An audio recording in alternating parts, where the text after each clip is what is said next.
اللہ تعالیٰ ارشاد فرماتے ہیں ما اصابکم من مصیبت فبما کسبت ایدیکم، جو مصیبت تمہیں پہنچتی ہے تمہارے ہاتھوں کی کمائی ہوتی ہے، تو اپنے گناہوں کا وبال ہوتا ہے اور شکوے اللہ کے۔ عطا ابن ابی رباح رحمۃ اللہ علیہ فرماتے ہیں کہ اللہ رب العزت نے الہام فرمایا کہ عطا میرے بندوں کو کہہ دو تمہیں ذرا کوئی پریشانی ہوتی ہے تم اپنے دوستوں کی محفل میں بیٹھ کے فوراً میرے شکوے شروع کر دیتے ہو، جبکہ تمہارا نام اعمال گناہوں سے بھرا میرے پاس آتا ہے، میں فرشتوں کی محفل میں تمہارے شکوے تو نہیں کیا کرتا۔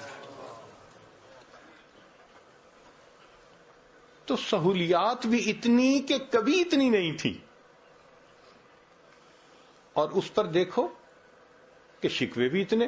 اچھا، بیماریاں بھی وہ ہیں جن کا تعلق کم کھانے سے نہیں ہے، زیادہ کھانے سے۔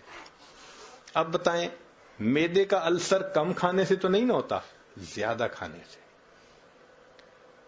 بلڈ پریشر زیادہ نمک کھانے سے، ہائی کولیسٹرول زیادہ چربی کھانے سے۔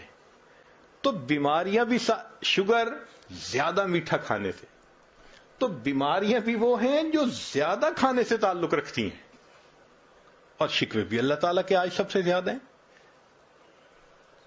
بنیادی وجہ کہ یہ پریشانیاں ہمارے ہاتھوں کی اپنی کمائی ہیں۔